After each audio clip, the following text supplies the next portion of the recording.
ባለቤቴን ባለፈው በሌላ አካውንት ጀንጅኘው ከዛ ሚስት የለኝም ወላሂ ለአዝማ 4 ዓመት የከፈተኋት እንደውም የሚገርምሽ ነገር 10 ጊዜ ነው የፈተኋት እየማለ 3 ቀን ከዛ መጨረሻ ላይ ነገርኩት።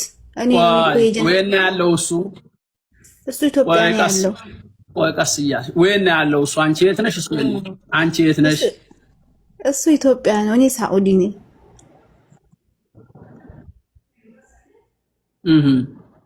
ከዛ የለኝም ብሎ ፎቶ አንቺ ይሄን ለምን አደረግሽ? ሁሉ ጊዜ እኔ ጋራ ሲያወራ አሞኛል፣ ደክሞኛል፣ በጣም ስራ ቢዚ ነኝ ይላል። ይሄማ የኢትዮጵያ ወንድ ሁሉም ጸባው እንደሆነ እሺ፣ ቀጥል። ዛሬ ደም ግፊቴ ደግሞ ተነስቶብኛል፣ እስኪ ብስጭት እያለኝ ነው ይላል። ከዛ አሞታል እያልኩኝ በቃ አንተ አልደውልበትም። ከዛ ሌላ ሴት መስዬ ሳወራው ደግሞ ምንም አይተኛ፣ በቃ ዝም ብሎ ያወራል በጽሁፍ። ሲደውል ደግሞ ጓደኛዬ ታወራዋለች። ከዛ የኔ ፍቅር ታዲያ መቼ ነው የምትመጪው? እኔ ጋራ ሲሆን ችግር ብቻ ነው የሚያወራው፣ ኑሮ ውድነት ነው የሚያወራው። ከዛ ጅንጀና ሲሆን ደግሞ የኔ ፍቅር እርዚቁ ባላህ እጅ ነው፣ ነይ ቶሎና እዚሁ እንጋባ እሺ፣ ትዳራችን ይሻለናል ይላል። ከዛ 3 ቀን ከጀነጀንኩት በኋላ እኔ እኮ ነኝ የጀነጀንኩህ። እንግዲህ ደግሞ ሲያወራ ምንድነው የሚለው? ሚስት የለኝም ወላሂ ለአዚም ነው የምልሽ፣ ሚስት የለኝም ከፈታኋት 4 ዓመቴ አለ። ከዛ እሺ ስትፋቱ ገንዘቧን ሰጥተሃታል አለችው። ከዛ አዎ መቼ አብረን ሰርተን ሲጀመር ትንሽ እኮ አብረን የቆየ ነው። ሁሉም ቤቱም ሱቁም መሬቱም ያለው ገንዘብ ሁሉ የኔ ነው። ብር አልቸገረኝም። በቃ ደስ የሚል ሐላል ትዳር ነው የናፈቀኝ። የኔ ፍቅር ነው ይልኝ እሺ ይላል። ከዛ እሺ ብር ቆይ ሱቅ አላችሁ እናንተ? ሱቅ አላችሁ? ሱቅ ካለው አንቺ ለምን ተሰደርሽ? ባልሽ ጋር እዛው አትቀመጭ ነበር? ሱቅና እንዴ ብር ካለ ለምን መጣሽ? እኔ ነኝ እኮ የከፈኩት። እዚህ 10 ዓመት ከተጋባን 10 ዓመት ነው አዲስ አበባ የከፈኩለት። በአንቺ ብር ነው የከፈተው? እዚህ አብረን ነበር። እሱ ተይዞ ሲገባ አንድ ልጅ ነበረን። ልጁን ይዞ ገባ። እኔ ደግሞ እዚህ እየሰራሁኝ ቤቱንም መሬቱንም ሱቁንም ነኝ፣ ሁሉም ነገር ነኝ። ከዛ ሁሉም የኔ ገንዘብ ነው እና ይልኝ እኔ ሐላል ትዳር ነው ያማረኝ ይላል። ከዛ ሻኩና ሁሉ ነገር ታሱ ይሄንን ሲልዩ እናቴ አሁን ይሄንን ሲልሽ ስታዋሪው እንዲህ አድርገሽ ፎቶ ላኪ፣ በቪዲዮ ልሽ፣ ምን አይነት ነሽ? ጥቁር ነሽ? አረንጓዴ ነሽ አይደል? ምን ነው ዝም በደፈናው እንደሚያወራው እና ምን ላክሽ? ቆንጆዬ አንዲት የምታምሪ ከፌስቡክ አምጥቼ ላኩለት። አውርደሽ ሌላዋል። አዎ ከዛ አቤት ስታምሪ አንደኛ አለ። ከዛ ያንተ ላክልኝ ብዬው ማለት ነው። በጧት ተነስቶ ጺሙን አስተካክሎ በቃ እንዴ ወላሂ ቆንጅዬ ሆኖ ላክልኝ። አሁን እኔ ፎቶ ላክልኝ ስለው ማለት ነው ዝም ብሎ የማይረባው ላክ እያደረገ እጪ የማያምር እንደው አይሰለጥንም እያልኩ ዝም አለው። ጅንጀላ ሲሆን አማምሮ ተኳኩሎ ላክ አረግልኝ ወላሂ። ከዚህ ከ4 ቀን በኋላ 3 ቀን ጀንጅኝ ድምፁን ከቀዳው በኋላ እኔ ነኝ መቼም ወደድክም ጠላህም እኔ ነኝ ያስደነጀንኩህ። ካሁን በኋላ ኒካ የለህም አልኩት። ለምን 10 ጊዜ ነው የፈታኋት። 10 ጊዜ ስለፈታኋት ኒካ መመለስ አልችልም፣ ቆይቻለሁ 4 ዓመት ነው ምናምን ስላለ ከዛ እኔ መሆኔን ሲያቅ አረ ረጃአቱ ብዬሻለሁ አለኝ። የዛኑ ቀን ማለት ነው 10 ጊዜ ፈታሁ እያልክ ነው እንደ ረጃአቱ የምትለው? ሲጀመር አልፈልግህም አልኩት። 10 ጊዜ እንደማይቻል ስለማቅ ነው እንደዛ ያልኩት አለ። እና አብሬ መኖር አልፈልግም፣ ያው ገንዘቤን ተካፍዬ መውጣት ነው የምፈልገው። እና የእሱ ኒካህ አለ ወይስ የለም? እንደው ከባድ ነው ልጄ። አሁን ይሄ አንደኛ ነገር አንቺም ትልቅ ስህተት ሰርተሻል። ጥፋትሽ በሸሪዓው እንደዚህ አይደረግም። ሚስት ባሏን በእንደዚህ አድርጋ በሰው ሌላ ሴት ነኝ ብላ እንደዚህ ነኝ ያለ ከፌስቡክ አውረደሽ ቆንጆ ሴት ስትልኪለት አንቺ ለምሳሌ አሁን ድጉልጉል ልትሆኚ ትችላለሽ። ዝም ብለሽ ጎማዳ መልክለሽ ልትሆኚ ትችላለሽ። እሱ ደግሞ አገኘሁ ብሎ ሀብትም ንብረትም አለ ብሎ ልቡ ዝቅ ይላል ማለት ነው። ይፈልጋል ወንድ ነውና። እና ይሄንን ማድረግሽ ለባልሽ የወንጀል በር የከፈትሽው አንቺ ነሽ። ለምን ተብሎ ሰው አዳምጭ። ለምን አገባሽው ታዲያ? መጀመሪያ አግብተሽ አይደል ተስማምተሽ? ድሮ የሚጀነጅናት ይጀንጅና ሳይጀነጅን ታዲያ ሳትስማሙ ተገባችሁ እንዴ? አዳምጪኝ። በመጀመሪያ ስርዓት ለባልሽ ወደ ብልግና በር እንዲመጣ ያደረግሽው አንቺ ነሽ። ሴት ልጅ የባሏን ጀዋል መጎርጎር ባሏን እንደዚህ ያደርጋል ብሎ ወደዚህ መሄዱ ይሄ ራሱ ትልቅ ወንጀል ነው። አላህ ወላ ተጀሰሱ ነው የሚለው ወላ يغتب بعضكم بعضا ይሄ መፈላፈል በማጋ ሄዶ ይሆን ምን አድርጎ ይሆን ይሄ ያደረግሽው ትልቅ ስህተት ነው። በኋላ ሲደነግጥ እንደገና ያው መልሼሻለሁ አልፈታሁሽም ቢልሽ ስለዚህ ይሄ መንስኤው የጥፋቱ መንስኤ አንቺ ነሽ።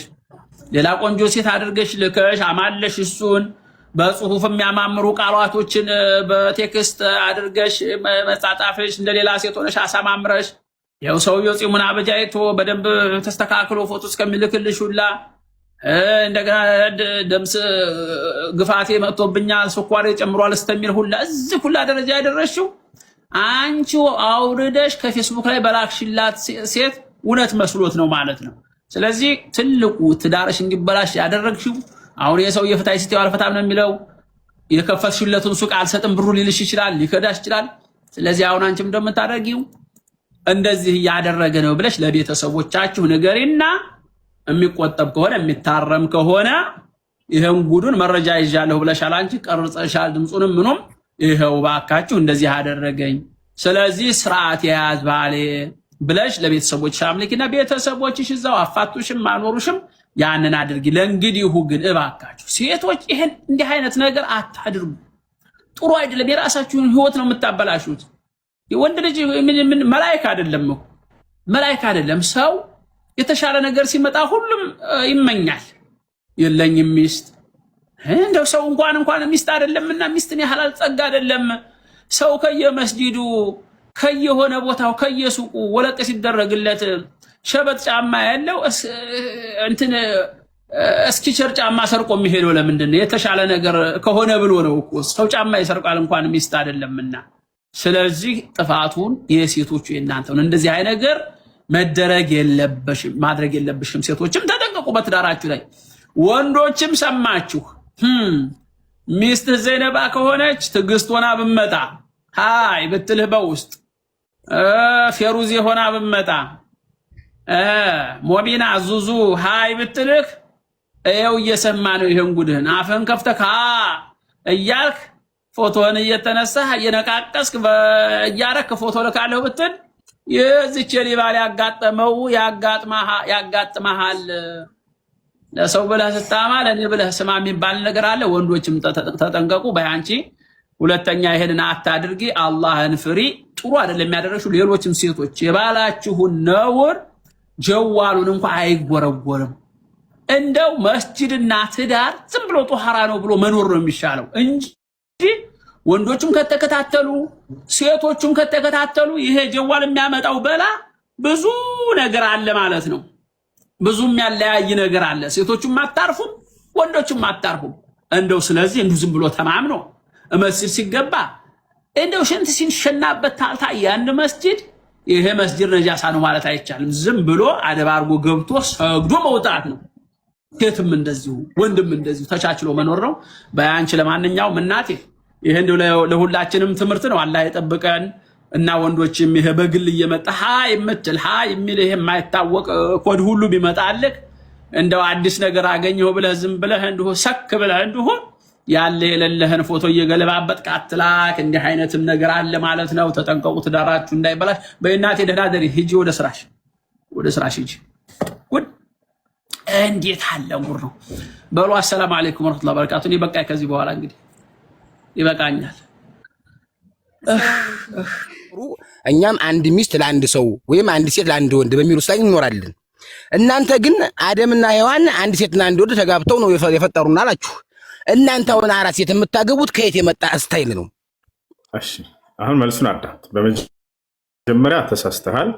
መጽሐፍ ቅዱስ ላይ እግዚአብሔር አይደለም ሚስት ዝሙት ያሰራል ብዙ ሚስቶችን ለአንድ ሰው አሳልፎ ሰጥቶ ወሲብ እንዲያደርግ አድርጓል። ማስረጃ ያሳያል። የጠየቁን ብቻ መልስ ዝም ብለህ እኮ የጠየቀኝ ነው እያወራኝ ያለሁት። አብሽር ከመጽሐፍ አልወጣም። ላሳየሽ። አራት ሴት ያገባችሁ እናንተ ከየት አምጥታችሁ ነው እኮ ላሳየህ። በመጽሐፍ ላይ እግዚአብሔር ሚስትን ተወውና ዝሙት ያሰራል እያልኩ እኮ ነው። ላሳየህ። እኔ ያንን አላልኩም። እኔ ያልኩም መልስልኝ ነው የምልህ። አራት ሴት ያገባችሁ አንተ ከየት አምጥታችሁ? መጀመሪያ መጽሐፍህንና እግዚአብሔርህን አነሳልኝ እኮ ሳታነሳ ለምን አራት ሴት ታገባላችሁ? አንተ ከየት አንተ ነው አራት ሴት የምታገባው? እሺ አዳምጥ ይሄን ብቻ ቃል መልስ መልስልኝ። አንተ አራት ሴት የምታገባው ከየት አምጥተህ ነው? ከየት ነው ያገኘው? ይሄን ብቻ እንድመልስልኝ ለምን ትጠይቃለህ? እሺ መልስልኝ።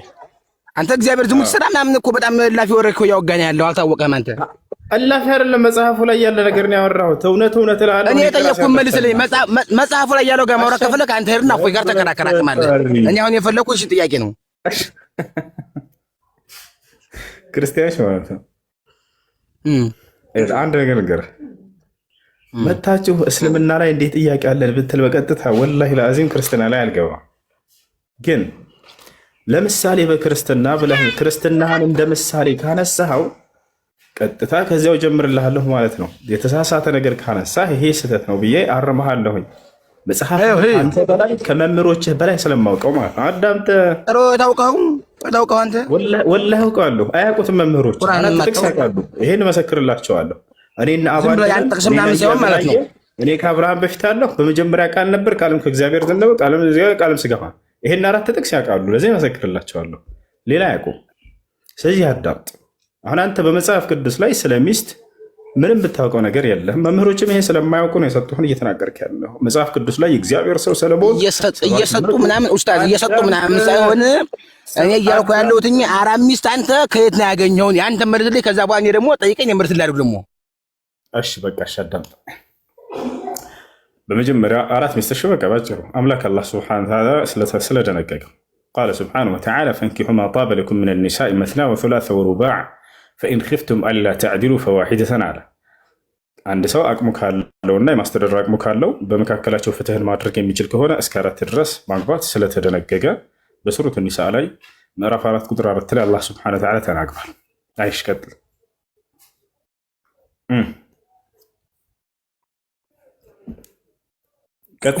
ወጥቷል መሰለኝ። ሰላም አለይኩም። ወአለይኩም ሰላም ወራህመቱላሂ ወበረካቱህ። መጽሐፍ ቅዱስ ላይ አንድ ሰው አንድ እግዚአብሔር ሰው መጽሐፍ ቅዱስን የጻፈ ሰው ነው። ልብ በሉ። መጽሐፍ ቅዱስ የጻፈ ሰው አንድ እግዚአብሔር ሰው 700 ሚስቶች 700 ሚስቶችና 300 ቁባቶች ነበሩት። እሺ ጥያቄ ምንድን ነው? ቀጥል። ያ አሁንም ስላነሳክ ማለት ነው ሱራ ኒሳ ማለት ነውና አብዛኛው ሼኮች እና አብዛኛው ሰዎች ምናምን ሲያይ ማለት ነው አንድ ሴት ልጅ ላይክ ሁሉም ቁርአን ማወቅ አለባት፣ ግን ሴቶች በደንብ ሱራ ኒሳን ቢያውቁ ምናምን ደስ ይላል። ወይም ደግሞ ወንድ ደግሞ ሱራ ተውባን በደንብ ከነትርጉሙ ቢያውቁ ምናምን ደስ ይላል ይባላል። እና ለምንድን ነው ሁለቱ እና ለምንድን ነው ላይክ ያ ሁለቱ ሱራ ኮንሰፕቱ ምንድን ነው ውስጥ ያለውን እሱን ነገር እንደዛ የሚል የለም። ሴቶች ይሄንን ማወቅ አለባቸው፣ ወንዶች ይሄን ማወቅ አለባቸው የሚል የቁርአንም የሐዲስም የዓሊምም ትምህርት የለም። ምናልባት የሆነ ግለሰብ ሲናገር ሰምተው ከሆነ ማስረጃ ይጠየቃል። እዛ የሚል የለም። ወንድም ሴትም ሙሉ ቁርአንን መማር አለባቸው። እዛ ውስጥ ያሉት ምንድን ነው ኮንሰፕቱ ላይ ዋናው ትምህርቱ ሱራ ኒሳ ውስጥ ያሉና ሱራ ተውባ ውስጥ ያሉት? ሱረቱ ኒሳ፣ ሱረቱ ተውባ። ሱረቱ ተውባ የሚያወራው የካህዲያኖችን ቃላቸውን አፍራሽ ምን ያክል ቃላቸውን አፍራሾች እንደሆኑ የክህደት ጥግ ላይ የደረሱበት እንዲሁም ደግሞ የመናፍቆች ሙስሊሞች ነን ብለው በሙስሊሞች መካከል ተሰግስገው ያሉ ምን ያክል አስቀያሚ መሆናቸውን የተገለጸበት የሆነ ገራሚ ምዕራፍ ነው ሱረቱ ተውባ። ያ ነው ዋና መልእክቱ እሱ ነው። ሱረቱ ኒሳ ደግሞ በውስጡ ላይ በጣም በርካታ መልእክትን ይዘዋል። ሱረቱ ተውባን ስላሳጠርኩት ሁለት ሀሳብ እንደው ላንሳ ብዬ ነው እንጂ በጣም ብዙ መልእክቶች አሉት። ዋና መልእክቱ በሁሉም የቁርአን ምዕራፍ ላይ የማታጡት ነገር ተውሂድ ነው። የአምላክን የአላህ ስብሐነሁ ወተዓላን አምላክነት ያስተምራል። እያንዳንዱ ምዕራፍ ላ ተኽሉ ሱራ ሚን ሱወሪል ቁርአን ኢላ ወተተከለም ፊ ተውሂድ። ከቁርአን ምዕራፍ አንዲት ምዕራፍ አትወገድም እንደው ስለ ተውሂድ ያወራ ቢሆን እንጂ ሊአነሁ አስሉ ዳዕወት ልአንቢያኢ ወልሙርሰሊን የነቢያት ያስተምሮታቸው ዋና መሰረት ነው፣ አስኳሉ ነው። በቃ እያንዳንዱ ምዕራፍ ላይ ተውሂድን አታጡትም። እና ስለ ሱረቱ ኒሳ አንደኛው መልእክቱ እሱ ነው። ሁለተኛ ስለ ውርስ ያወራል ሱረቱ ኒሳ።